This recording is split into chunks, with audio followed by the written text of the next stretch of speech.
జరిగింది. 9.5 లక్షల కోట్ల పెట్టుబడి, తద్వారా 8.5 లక్షల మందికి ఉద్యోగాలు కల్పించడానికి మేము ఒప్పందాలు కుదుర్చుకున్నాం. అనేక దశల్లో ఆ ఇన్వెస్ట్మెంట్స్ ఉన్నాయి. డొమెస్టిక్ ఇన్వెస్ట్మెంట్స్ లో చూస్తే ఈరోజు భారతదేశంలోనే ఆంధ్ర రాష్ట్రం నంబర్ 1 ఉంది. 16% డొమెస్టిక్ ఇన్వెస్ట్మెంట్స్ లో ఆంధ్ర రాష్ట్రానికి వస్తూ జరిగింది. దాంట్లో భాగంగా TCS, LG, NTPC green, ఆసిలర్ Mittal, BPCL, Reliance, renew power లాంటి సంస్థలు ఈరోజు ఆంధ్ర రాష్ట్రంలో పెట్టుబడులు పెట్టడానికి ముందుకు వచ్చినాయి. డబుల్ ఇంజిన్ సర్కార్ ఉంది కనుకనే విశాఖ స్టీల్ ప్లాంట్ కాపాడుకోగలం, రైల్వే జోన్స్ సాధించాం. అంతేకాకుండా భోగాపురం ఎయిర్పోర్ట్ పనులు కూడా వేగవంతంగా ఈరోజు జరుగుతున్నాయి. మీరు చూస్తే ప్రజాప్రభుత్వం ఏర్పడిన తర్వాత ఒక పెన్షన్లోనే భారతదేశంలో ఏ రాష్ట్రం ఇవ్వని విధంగా మేము ఇస్తున్నాం. వృద్ధులకి 1000 రూపాయలు పెంచాం, వికలాంగులకి 3000 రూపాయలు పెంచాం. బెడ్కే పరిమితం అవుతే 15,000 రూపాయలు ప్రతి నెల ప్రభుత్వం ఇస్తుంది. భారతదేశంలో ఏకైక ప్రభుత్వం ఇస్తుంది, అది ఆంధ్ర రాష్ట్ర ప్రభుత్వం. ఇంతేకాకుండా భారతదేశంలో ఎక్కడ లేని విధంగా 203 అన్న క్యాంటీన్లు ప్రజాప్రభుత్వం తిరిగి ప్రారంభించి ఈరోజు నడిపిస్తుంది. గౌరవ ముఖ్యమంత్రి గారు ఇప్పుడే చెప్పారు, ఆగస్టు 15 నుంచి ఉచిత బస్ విధానం కూడా మేము అమలు చేస్తున్నాం.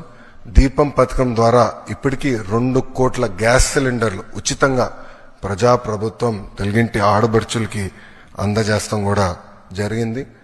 దాంట్లో కొన్ని సవరణలు తీసుకొచ్చి ఏకంగా ఆ డబ్బులు డైరెక్ట్ గా మహిళల అకౌంట్లో కూడా వేయాలని ఒక నిర్ణయం కూడా ప్రభుత్వం తీసుకుంటాం జరిగింది.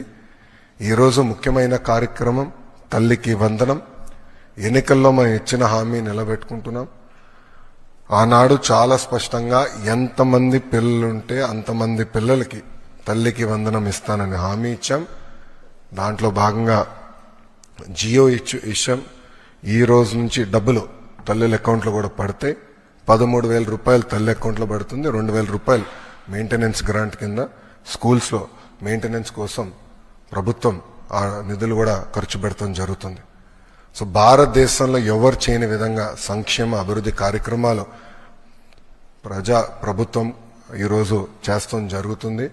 గౌరవ ముఖ్యమంత్రి చంద్రబాబు నాయుడు గారి నాయకత్వంలో సంక్షేమ అభివృద్ధి అనేది ఈ ప్రభుత్వానికి జోడెద్దుల బండి. మాకు చాలా క్లియర్ మ్యాండేట్ ఇచ్చారు. 2 మీరు తీసుకెళ్ళాలి. ఒక పక్కన ఉద్యోగాలు, ఉపాధి, అభివృద్ధితో పాటు సంక్షేమం కూడా చేస్తూ ప్రజలు ఏ ఆస్తి అయితే ఈ కూటమిని 94% సీట్లు ఇచ్చి గెలిపించారో ఆ ఆశని మనం నిలబెట్టుకోవాల్సిన బాధ్యత, నెరవేర్చాల్సిన బాధ్యత మా పైన ఉందని కేబినెట్ మీటింగ్ లో కూడా గౌరవ ముఖ్యమంత్రి గారు చెప్తాం జరిగింది. సో ఈ తల్లికి వందనం కింద దాదాపు 60% కుటుంబాలలో 2 కన్నా ఎక్కువ మంది పిల్లలు ఉండటం జరుగుతుంది. సో వాళ్ళకి 2 ఉంటే 26,000, 3 ఉంటే దేర్ ఆఫ్ డబ్బులు వస్తాయి.